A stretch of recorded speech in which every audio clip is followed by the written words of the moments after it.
What's up, everybody? We back. R2C2. Another week. What's good, cuz? We're getting ready for the holidays, man. Here we come. Yeah, it's crazy. It don't feel like the holidays, though. I don't know why. Maybe because Christmas is on the weekend this year, so it's like kids are in school all week. Like it's a normal, like work week. So it's weird. But Lil C's home. Little C is home. Little C is home for Christmas. He got home on Friday. So the house is full. That makes it a lot of fun. And yeah, I mean, I need to go out and like get gifts, cuz like I haven't bought anybody anything, cuz. So oh man, I gotta figure some shit out. Do you have a time slotted for that? I don't, and I'm not really even worried about it. I mean, my kids are like they fuck, man. Yeah, I mean, you know what I'm saying? Like you buy them shit all year, cuz like I'm not worried about your kids. I'm worried about Amber. Do you got something for Amber? Oh, I haven't bought Amber a Christmas gift in maybe fucking 20 years, bro. Really? You guys don't do gifts for each other? Since we were teenagers. No, we don't do gifts for each other. We never have, and it's just like less stress.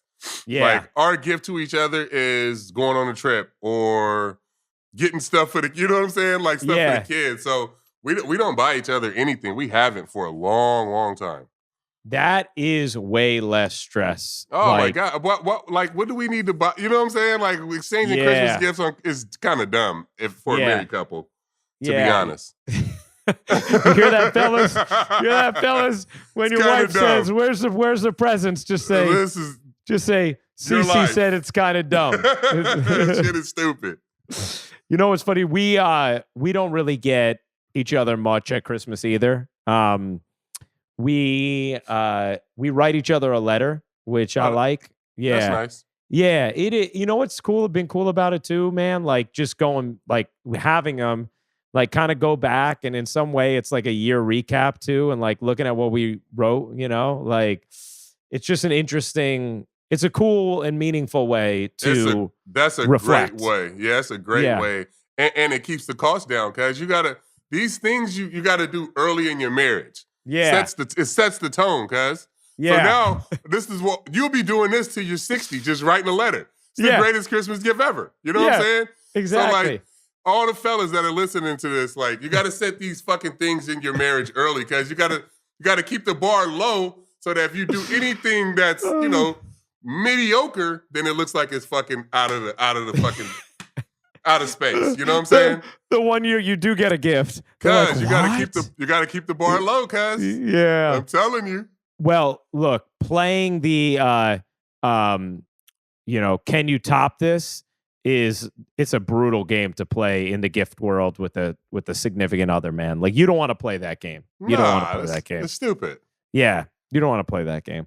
It is funny too, because like I feel like I don't know. I'm sure different people have different relationships, but like I kind of am like same page as you and Amber here, Andrea and I are, where it's like we just talk about it ahead of time. Like do we want to get each other anything like? Or do we want to just go this route? Instead of like oh my gosh, like I hope she likes this. Like, there's none of that, which I'm very, very grateful for because that's like, I felt that stress as like a 16-year-old trying to get a girl a gift on Christmas, that was enough stress for the rest of my life. I don't need it again. Oh my God. Dude, I remember, I don't know if you were this way as a kid, but like, I used to stress that out, like trying to get gifts. Oh, yeah. For like girls I liked when I was younger. Oh, my gosh. You sound like Carter. I wasn't that way. Yeah. I mean, I didn't buy. Yeah. No, I didn't buy. Shit, I didn't buy a girl too much of anything until Amber got pregnant with Lil C. Yeah. Okay. So you do the push present, though. I did not. You did not? I've never got her a push present, no. You just got her a pregnancy present? Yeah, so like when she got pregnant with Little C, she was still in San Diego in college. I was, in the minor leagues, or I just got to the big leagues at that time.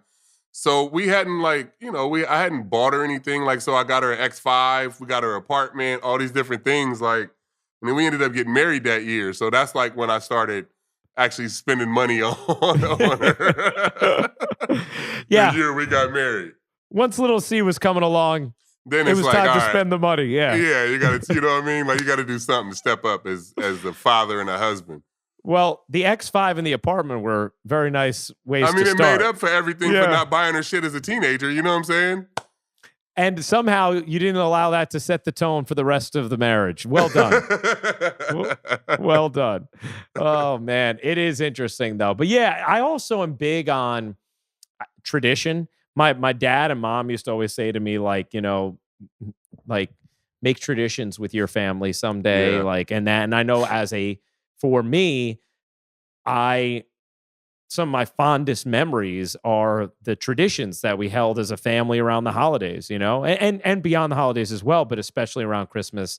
And like, it was just so important. And there was something so like exciting and comforting about continuing to fulfill the traditions, you know, and something disorienting about when you couldn't, you know. And so we've had to like alter them a little bit in recent years, obviously just growing up, but also because I work on Christmas Day doing NBA games always now.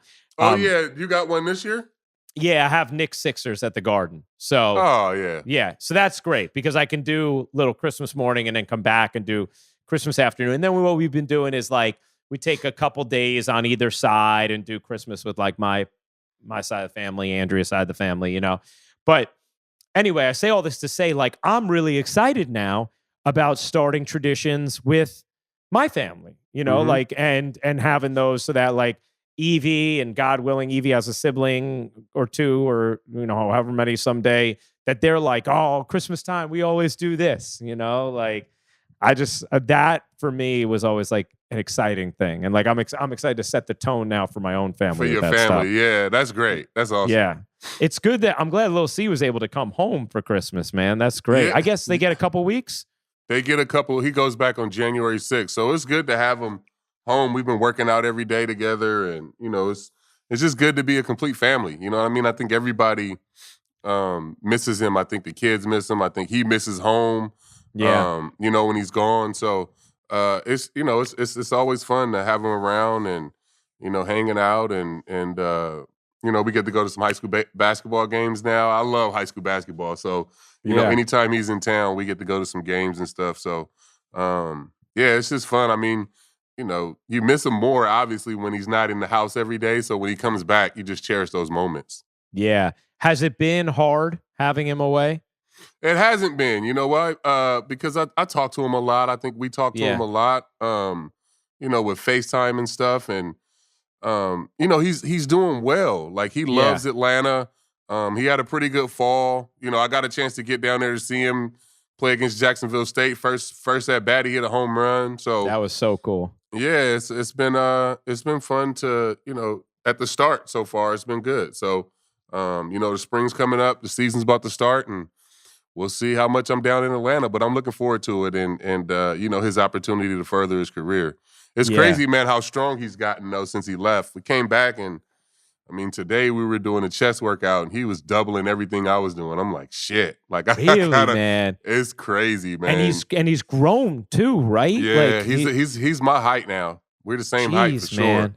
And wow, he is just it's crazy, man. And you know, obviously being 19 years old, you can just see, you know, the excitement when he goes to the gym and he's out hitting right now. He goes to the track, so he's got a nice little routine while he's home. Man, that's awesome, dude. Good for you. God bless. So great, man. I mean, obviously, I'm in the nascent stages of being a father and experiencing this, but like, I can only imagine what it feels like when you have, you know, the gang that you got and like everyone being under one roof for the holidays and like getting everyone. It's got to be amazing, man. Just getting everyone back. It is. It's fun. And like, we don't need anybody else. Like, you know what I'm saying? Like, we have my mom's here, 7 of us. Like, we have our built-in fun. Like, we can play Pictionary. We can do karaoke.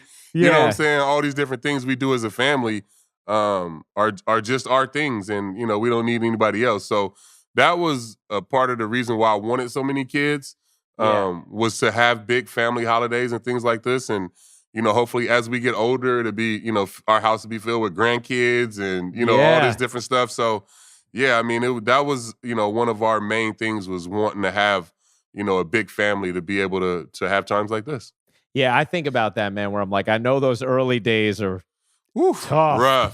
Tough. Rough. But there is an awesome payoff on the back end. Yeah, them early days are rough, bro, but it worked out. I can't imagine, dude. Like, I know, and I'm sure some listeners are like, oh, yeah, listen, right now, like, yeah, because they got, 4 under the age of 6 in their house or whatever it might be. And it's like, wow. Like, I mean, it is.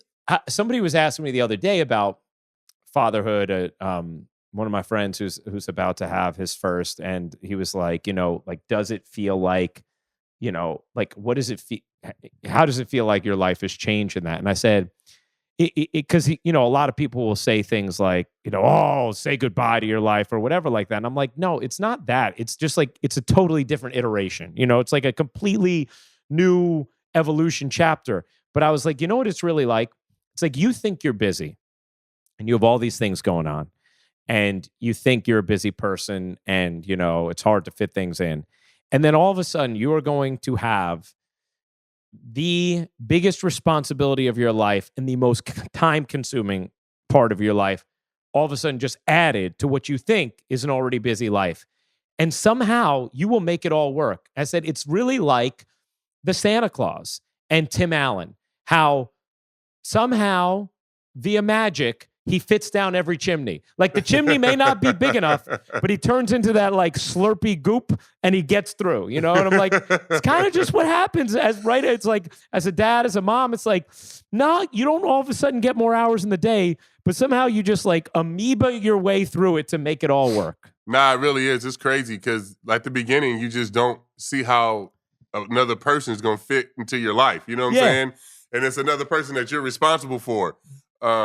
But like you said, it just all seems to work out. I mean, our life is as chaotic as it could be. Like, we travel all over the place. Our life is crazy. But, looking at the iPhone and, I can look at my calendar and I know where everybody is at one time. You know what I'm saying? Yeah. So everything has to be organized and color-coded and this person has to be, you know what I'm saying? So, and my kids are old enough now, too, that they can just tell us, where they need to go somewhere or something. Like, before, when they were younger, you had to be on their schedule and in group, meetings or group me chats with different parents and carpools and all of that different shit. But now, kids are older, we got a family group chat and everybody just says what they have. You know what I mean? And it makes it a lot easier. That's funny, man. That's great. Yeah, these kids growing up, man, it's just, I thought we were busy when we were younger. Now it's just being an Uber driver. It's Sweet 16s and the movies and the mall. And yesterday I was at American Dream Mall for 5 hours just walking around with my daughter and her friend. You know what I'm saying? That's awesome, man. So it's just, Yeah, it's that stuff that's like, and like, there's probably a part of you that like every one of those like errands like or tasks, like it's like fulfilling in some way, Oh yeah, I mean, I love that she actually asked me to go with her. Yeah, you know what I'm saying, and not like drop her off. Hey, Dad, can you drop me off? I'm like, hey, Dad, could you go to the mall with us? Like, that feels good. You know what I'm saying? Yeah. So see, with all that being said, we are obviously pumped for the holidays. Want to wish our audience very happy Hanukkah, Merry Christmas, happy holidays in general. And the Yankees got another gift under the tree, man. Carlos Rodón, who you said last year you liked the fit, you wanted the Yankees to get him. We had that clip that just went viral when we tweeted it out before he signed, about him saying there's still time, when you were talking about wanting him to sign after he signed his deal with the Giants last year, which had the player option, which allowed him to be a free agent this year and now sign with the Yankees. Why do you feel like he's the right fit, C? And this was like, such a good signing for them. Man, I've been watching this kid since he was at South Carolina. And I just love the way he pitched. He's got a lot of fuck you in him. You know what I'm saying? Mm-hmm. And you have to have that. You have to be able to block everything out and come with everything you have, especially pitching here in the Bronx. And I just felt like he's got the perfect attitude to play here and pitch here. And, he's funny. Like, he's good in the clubhouse. You know what I'm saying? Like, he's a good dude, but he'll give you everything he has when he goes out there on his day. And I think that's all Yankee fans and this organization can ask of you. I did it for 11 years out there. You know what I mean? Just giving him everything I have, and I think he'll be that type of guy. Yeah. How about stuff-wise, C? What do you like about him? Man, his fastball plays, and I think his velocity ticked up a lot last year, which made his stuff a lot better, obviously. I mean, we talk about Nestor, and when he's throwing 92 to 94, he's unhittable. When Rodón is 95 to 97, like he was most of the year last year, he's going to be locked in. His slider's good. He's got a good changeup. He's got a good feel for pitching. There's something too about that I like about getting another lefty, and this isn't just to, compliment your left-handedness, but I don't know. There's something about adding another lefty to the rotation that I like that part of it as well. Yeah, and two different type of lefties, right? You know what I'm saying? Like when me and Andy were there in my younger days, it was kind of the same types. thing. Yeah, you know what I'm saying? Two different type of lefties where you can pitch them back to back. You know what I mean? Like me and Andy pitched back to back a lot of times. Yeah. So he pitched in front of me a lot of different times. So I think having those two guys in there and two different styles of lefties, I think is huge. Not only do the Yankees add Rodón, but they also add a captain. And when Aaron Judge was named, or when we learned he was going to be named captain, the first thing I thought about was something you told me back in 2017. When you said, when he was a rookie, you were like, and I think you said it on the podcast, you were like, I know he's a rookie, but he's already our leader. So he's sort of been on this path, but what do you think about him being named captain, and what in 2017 made you feel that way? No, it's cool to have him, be named, captain in that formal way, I guess.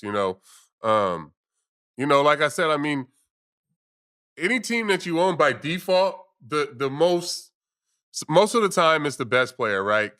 Ends up being the leader, but a lot of times it could be the gamer too, the guy that is going to go out there and give you fucking everything he's got every time he's out there or the whole time he's out there.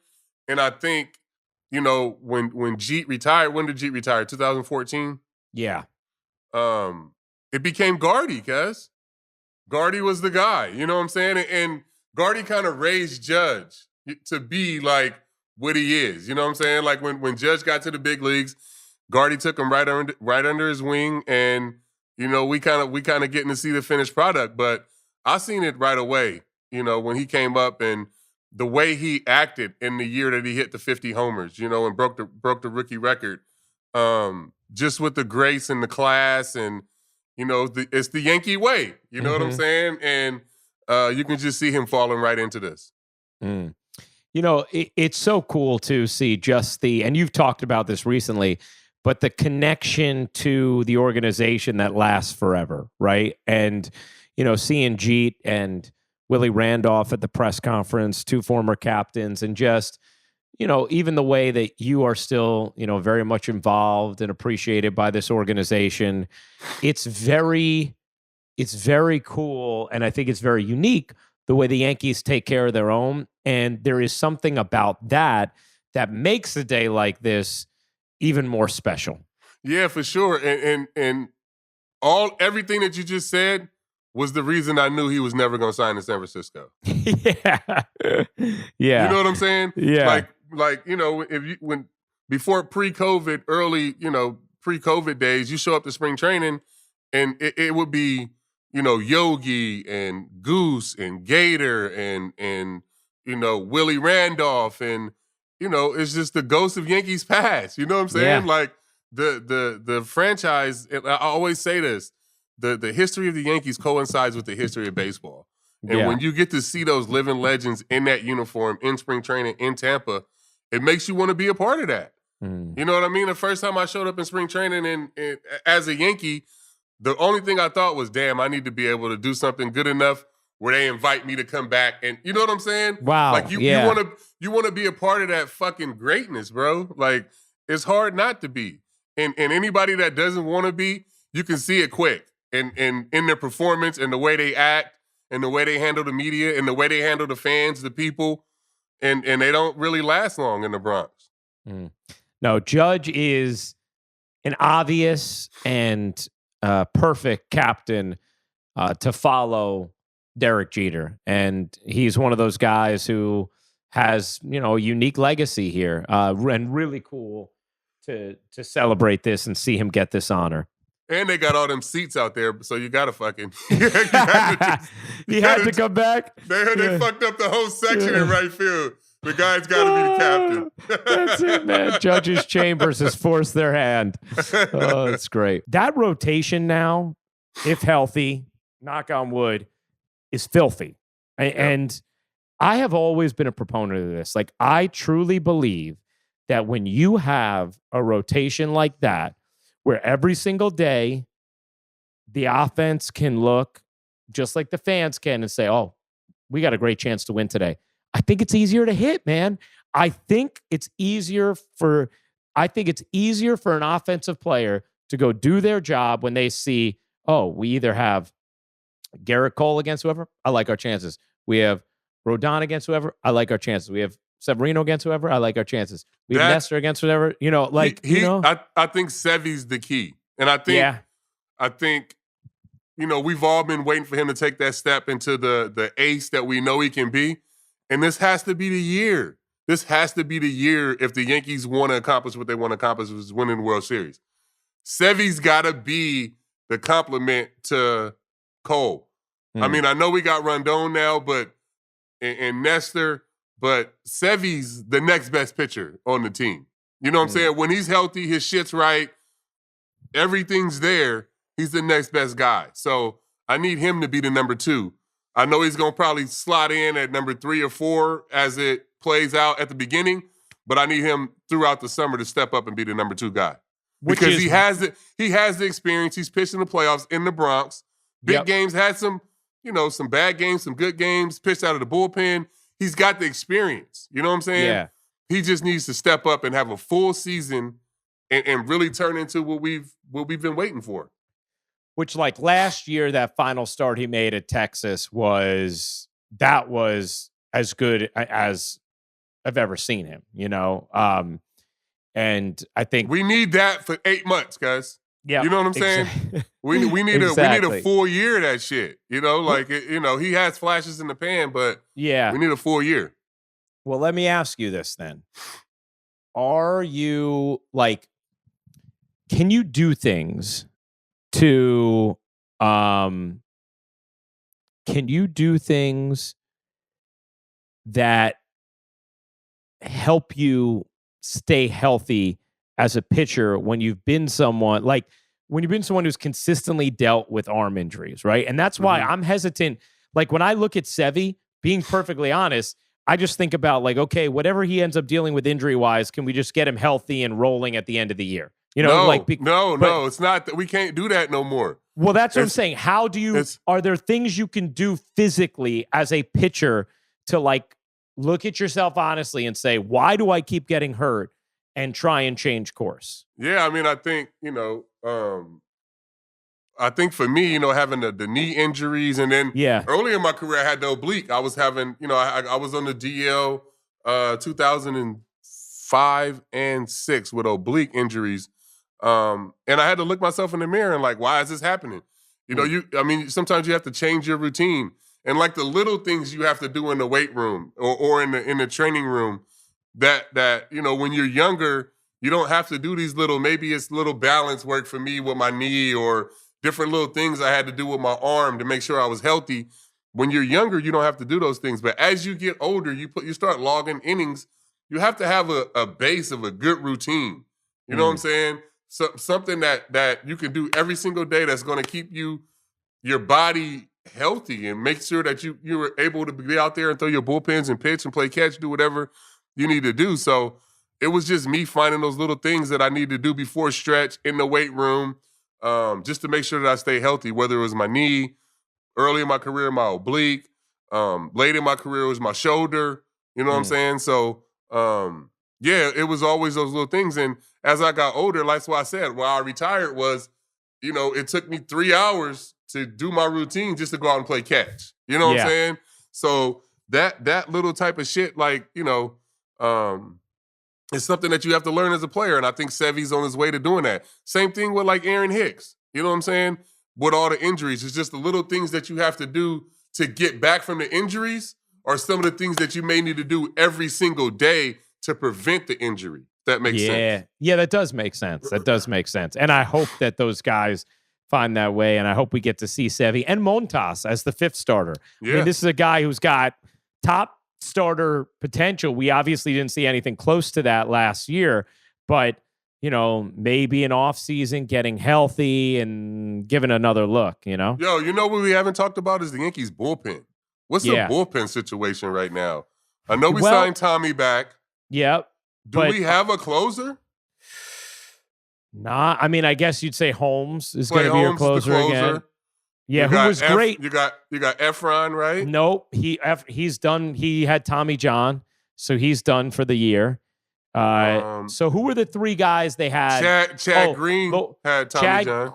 Chad Green, I don't know when he'll be back. Britton is a free agent now. Yeah. Well, look, in the playoffs, you had the 3 guys who were incredible. You had Peralta, Loaizaga, and Holmes. We're all incredible in the playoffs. And they're all back. They're all back. Okay. But you need more guys. You're right, though. I feel Canely is one, but I don't know who else they have. That Michael King needs to be healthy. King should be ready. He's supposed to be ready for the beginning of the year. That's a big one. And then maybe like you put Yale or somebody like that in the bullpen. You know what I'm saying? Yeah. With all these guys that you have as starters. Yeah. Maybe you put like a power arm like that you can just turn one of these younger starters that you have projected in the minor leagues and turn them into a back end of the rotation. I mean, back into the bullpen guy. Yeah. And maybe there is a reliever out there to be signed. I think, like, you know, the one thing the Yankees have done a nice job of, too, is, you know, finding people within their system and turning them into successful relievers, or finding some reclamation projects and turning them into successful relievers. So it's funny because I don't worry about it, but last year, the bullpen was definitely not the strength it has been for so long. It happened to... Like, the 3 guys were incredible in the playoffs, but you really didn't have anywhere else to go outside of Peralta, Loaizaga, and Holmes. I think that we've relied on our bullpen so fucking much. Yeah. That we built these super bullpens over the years that these guys burn out. Yeah. You know what I'm saying? Yeah. Like, we use them so much in these high leverage situations in April that by the time this shit rolls around in October, these motherfuckers are burnt out. Yeah. Whether it's Dylan, whether it's Ottavino, Chad Green, you know what I'm saying? Like, it's just, it sucks that, like, so maybe not having our bullpen be the strength of the team will help us, you know what I'm saying? Not have the starters go a little longer. And not overuse them, and they can be effective in the playoffs. More broadly, looking at, you know, now that like most of free agency is wrapped up. I think one thing that you and I kind of got our wish, although it wasn't necessarily because of some CBA mechanism, but we kind of got that like concentrated period of action from baseball. Like, the winter meetings felt like the old winter meetings again. Like, people signed quickly this year. There aren't big guys really left out there waiting to be signed. It's pretty much wrapped up. It aren't a lot of big guys, but there are some, like, you know, some really good players that can help some teams that are out there. But doesn't it feel different than like years past? Yeah. It's been great to have all this action and have all these guys sign. And I think, I mean, obviously it was the class of the guys, you know what I'm saying? Yeah. And for me, I feel like Trey Turner set it off. Like, Trey Turner getting 11 years kind of set the offseason into this fucking... Yeah. I mean... Wishing you were a free agent right now? Absolutely not. I would never sign up for fucking longer than 7 years, guys. No chance. I don't want a fucking 13-year deal. I'm locked in, then I'm locked in. Nah. It's just... It's awesome to see. It's great to see that you know, these guys are getting locked in. And for me, with them kind of shrinking up the minor leagues, the lower minor leagues, and the draft is being shorter, a lot of guys are going to college now, right? And you used to penalize the college guys because they would get the free agency later. But now, watching Judge get his money, watching Trey Turner get paid, Dansby Swanson, you know what I'm saying? All these guys that went to college, had successful college careers, are still coming out and getting the huge deals. So that's great to see too. That's a great point, man. What do you think about the Red Sox and like their kind of like lack of activity, man? Boy, they completely fucked this up, didn't they? Whoa. Completely fucked this up. You can't let your guy walk out, first of all.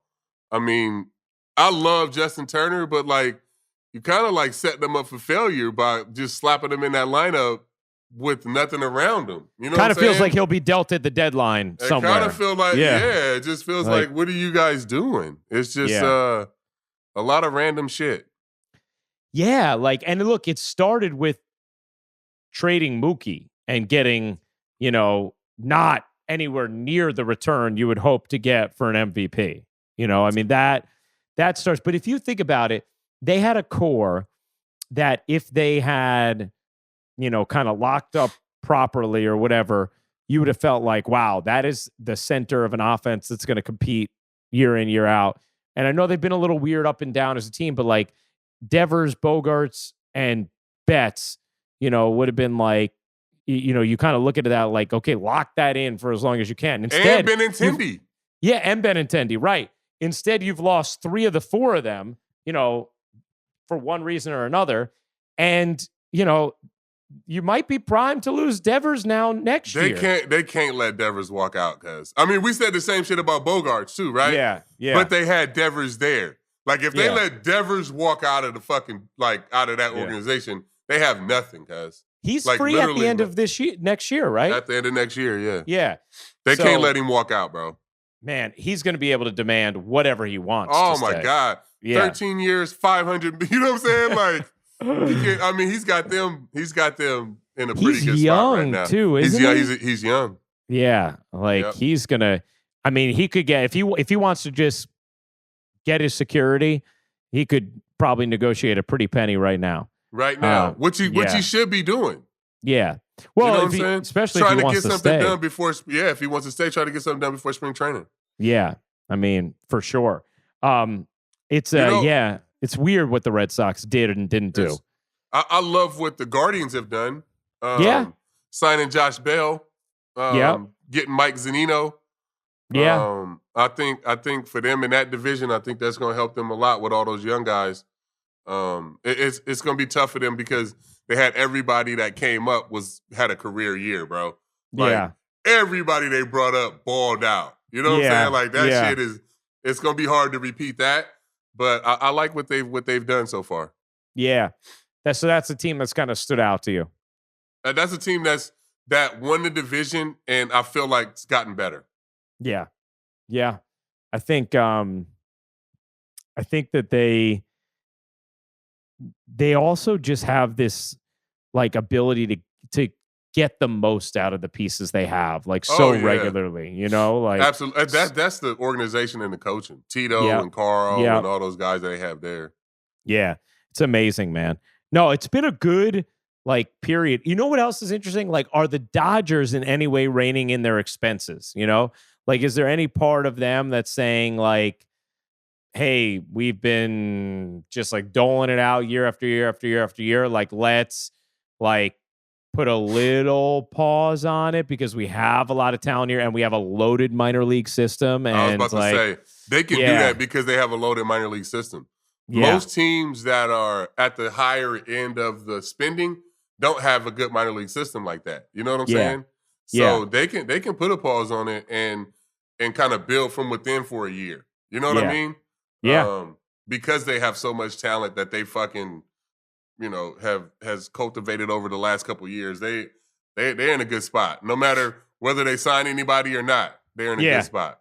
It's incredible, man. That team is just, they always like can reload. They haven't figured out the October formula, but like they're always in the mix. Who's fascinating to me is the Mets, bro. I feel like the Mets are building these like mid-2000s Yankees teams. Like, from 2004 to like 2008, where it was just like a bunch of stars just doling out money, just trying to fucking win a championship, just slapping motherfuckers together. You know what I'm saying? They just, you come on over to like, they just doing whatever they can to get as many stars. Giambi, Abreu, Sheffield, Randy Johnson, Kevin Brown, Javier Vasquez. Everybody. You need a Pudge played at the foot of Yankees during that time. Like, let's throw him against the wall, see what sticks. Anybody who can fucking willing, able to fucking put on the Mets uniform, they will fucking pay. It is funny, man. It is so different than what like the Yankees started with those teams, you know, because like there was just such an identity and such a commonality in like the personality of like those like late 90s into, you know, 01 Yankees teams. And then when Tino left and Giambi came, that was a big change. And then like you're right, they just like continued. And it was like they were slapping shit obviously, together. like, I mean, it was slapping shit together. Guys. Like Matsui fit with I know he wasn't on their teams, but like he was very much a late 90s Yankees guy. Yeah. And he was 1,000%. He fit right in with the core four and Bernie and all those guys. Yes. And like the values that they gate kept. You know what I'm saying? I always talk about that with organizations. Matsui, 1,000%. He felt like when I got there, I felt like he had been there for fucking 20 years. Yes. He seemed that way, like from afar. But there was nobody else. Yeah. That they had brought in that was like of the old guard. You know what I'm saying? Right. No, there was like a bunch of superstars that they were just trying to like. I'm trying to think of any people that was overlapped when I first got here, like from those teams. No, because he had really kind of like fucking cleaned house by the time me and AJ and them got here in 09. Well, and look, like those teams weren't really superstar based. Obviously, like Jeter became that, like Mo became that, but like they you could say like, oh, Bernie was a star, but like he was just like a really, really, really good player. Paul O'Neill was a really, really, really good player. Tino, same thing. Like obviously, you know, Posada and you know, Brocious for that period of time. And like they just like they did, but it wasn't like the big money free agent. Like that's not what they were built on. And then all of a sudden they went back to that, which had been kind of like the early Steinbrenner ways. They went back to that with Giambi, with Sheffield, you know, with Kevin Brown, with Randy Johnson, with like, you know, all these dudes. And yeah, it's interesting, see, because like I also think, right, like what is Steve Cohen going to be willing to pay Shohei Ohtani when he's a free agent at the end of this year? It's just they don't have a core. Yeah. You know what I'm saying? I do. Like, I do. There's no identity or core to that fucking squad. Yeah. Like, it's just randomness. You know what I'm saying? The only person that's homegrown from there is Pete. Yeah. I feel, you know what I'm saying? That guy's great. Love Pete. But like I need it's just no base, bro. You're it's saying no core. it's hard to make it all work when you're just slapping together. It's hard to make it all work when you don't have like a core value, like values. Yeah. You know what I'm saying? Yeah. Like when we all got slapped together in 09, we got slapped together, but like we came into like the core four. You know what I'm saying? Like this is who we gonna follow and this is how we gonna do shit. Like they don't have that. You know what I'm saying? And like to put that on Verlander to like build your culture at 39, 40 years old, like, come on, man. And that's not really what he does. You know what I'm saying? Yeah. Like, you know, he's not really known to be like the greatest teammate. So I just don't know what kind of camaraderie they're gonna have in Queens. You know what I'm saying? I mean, how about what's your reaction to the Mets stealing Correa from the Giants in the middle of the night? The reaction is like, I woke up and my phone was just going off, and I'm like, what the fuck is going on? Like, I had so many text messages when I woke up, and I'm like, what the fuck's going on? But then, you know, I'm like, this is insane. And, you know, I think it makes the Mets the favorites, but I'm just like, I still like feel like they don't have, you know, who's playing the outfield. You know what I'm saying? Like, it's still kind of weird, the bullpen, but like adding Correa to that lineup, having him move to third base, I mean, shit. It's got to make them the favorite, right? I think so. Yeah, I think so. It's interesting because, you know, there's still like a part of me that wonders, like, is Scherzer going to be great, or are we going to see like what we saw in the playoffs? Is Verlander at some point going to fall off a cliff, or is he going to continue to pitch like he did last year as a Cy Young? You know what? You know what I immediately thought is that somebody needs to trade for Escobar because he's a really good fucking switch hitting player that can play a lot of different positions. Yeah, and I think he got off to a tough start with the Mets, and I think the fans kind of shitted on him. But I'm like, man, I wish we can get him over to the Bronx. That motherfucker can play, dog. Yeah, he's got playoff experience too. And now he's got nowhere to play unless you're gonna throw him in left field. You know what I'm saying? Well, I mean, look, here's the thing. But even before Correa, this was true. It's awesome what Steve Cohen is doing, just for the excitement, like for baseball. Like we need 29 more guys like this, bro. It's awesome. It is awesome. This is fun to watch. He's like, fuck it, we need another hitter. Yeah. Guess what? I'm going to get him. Look at the best guy. Now, as far as what actually happened, though, well, go ahead. What were you going to say? No, I was just going to say on the flip side of that, I was just about to say with the Giants and what happened. Yeah. Like, the interesting thing is something in the medical exam made the Giants uncomfortable. I don't know exactly what it was, but clearly because they desperately needed this big name, this free agent, clearly something made them uncomfortable. That opened the window somewhat, how much we don't know, but somewhat. And Steve Cohen already had been publicly, saw him in an interview with John Heyman, already publicly lamenting not getting Correa. So he clearly was just going to take this opportunity to not miss his chance again, right? But it's interesting because, what would make one team very comfortable with spending the money and going for this, and another team not when it comes to a physical? Like, how honestly, could you see that happening? Who knows? Who knows what it is? I mean, you know, all the teams and team doctors and everything are different and have different opinions and all of that shit. That's why when you see guys get hurt, they go get a second opinion and all this other shit. You could always find somebody to agree with you. You know what I'm saying? Yeah. Or disagree or tell you need surgery. You know what I'm saying? Yeah. So, that things like that kind of happen all the time. I just think in this case, I feel like the Mets really wanted the player, right? And I feel like the Giants saw something in the medicals that alarmed them, which is fair. You know what I'm saying? But like, tell me that like when I'm at the hospital in the physical, like don't let me get dressed for the press conference and then tell me we're gonna postpone it because of something in the medicals. You know what I'm saying? Like fuck y'all. Yeah. Like that would have pissed me off as a player. I would have told my agent like fuck them. I'm not going to play for that team. So I'm sure Correa was like, find me another place to play. Yeah. And damn, boy, did Boris find him another place to play. Yeah. I mean, in a way better situation, in a way better spot, a chance to win the championship. But yeah, I mean, I just feel like in the Giants case, like, if this is your guy, you're going to have him for 13 years, you're about to give him $350 million. Like, talk through with him through this situation, whatever it is, if you committed to the player. Obviously, they wasn't that committed to the player. You let this motherfucker get dressed for the press conference. You call it off, and now he's a Met. He's going to Queens. So I'm with him. I'm with Correa on like fuck the Giants. You know what I'm saying? Like no ill. You know what I'm saying? Like as a player, like that was kind of trash. I felt like.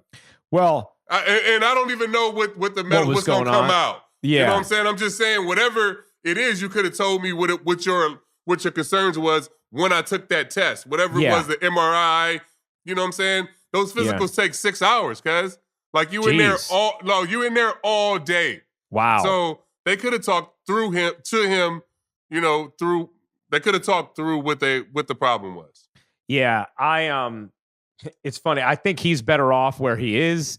Everybody thinks he's better off where he is. Like, and even Giants fans. You know what I'm saying? Like, right. Everybody thinks he's it's better going to be off exciting for baseball. I mean, he's a winner. He's a gamer. He's done it in October. Bro, this is going to make the fucking Subway Series intense. Oh, my gosh. Yeah, Correa as a Met. But even just the pitching staffs. Yeah. Like, this shit is about to get wild, guys. Yeah, those ratings are going to be off the chart for those games. It's about to, and then when they play the Phillies. Oh yeah, it just sucks that the Yankees don't have like their natural rival in Boston. Yeah, because if they had that rivalry in Boston, if you still had Mookie and Benny and all those guys still in Boston, you're saying because the Red Sox Because the Red Sox are trash. Yeah. It's gonna Yankees Mets though is gonna be so intense. It's fun to beef with Toronto, but it's not like our natural rival. You know what I'm saying? It's when not the same. When the Yankees Red Sox games are going off, it's a good summer, guys. It is. I did want us also to touch briefly on the World Cup final. My goodness, what a game. Oh my gosh. It was just ridiculous, man. The shit was insane. And like watching Argentina get up 2-0, it was kind of like you was just waiting for them. It's the same thing with the Netherlands, where they got up 2-0, 70th, 80th minute. Dominated the game the whole way. It's crazy. Yeah.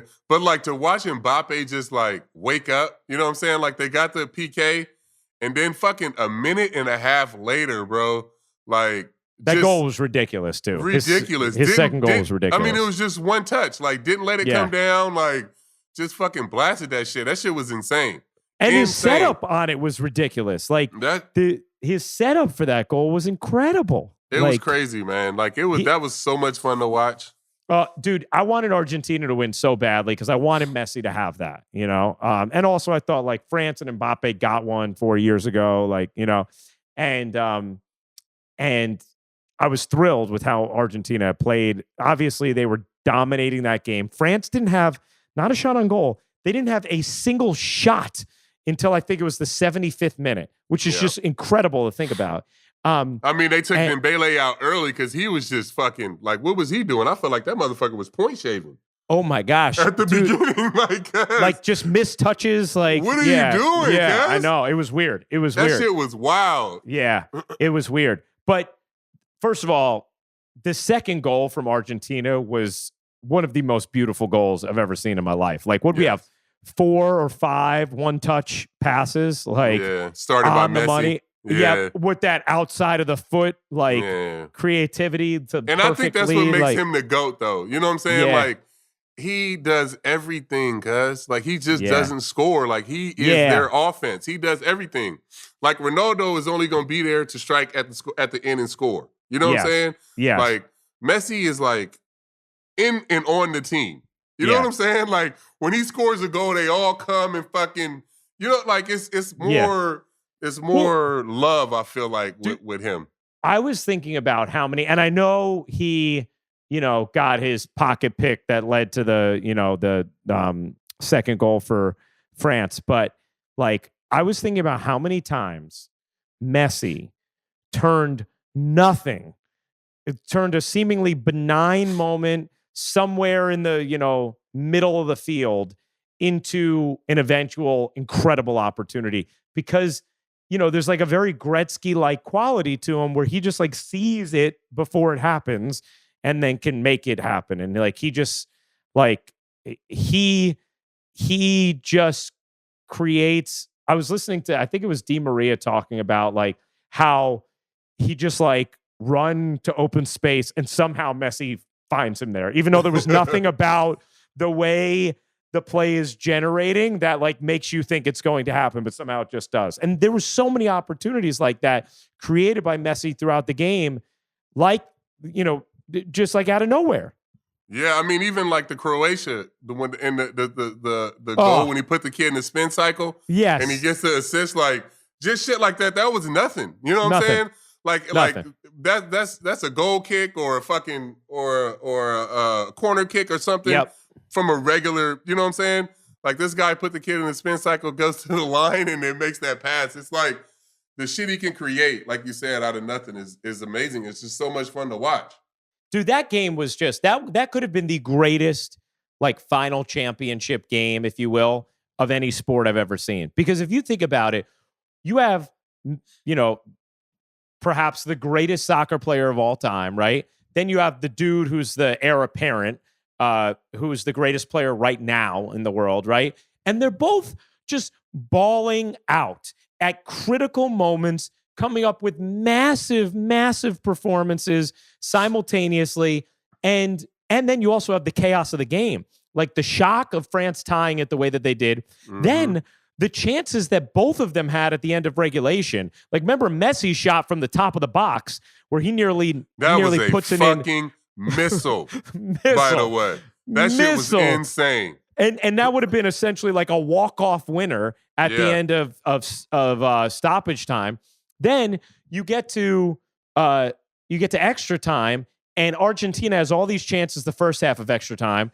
Then they put, Messi, scores after Martinez couldn't score to give them the lead.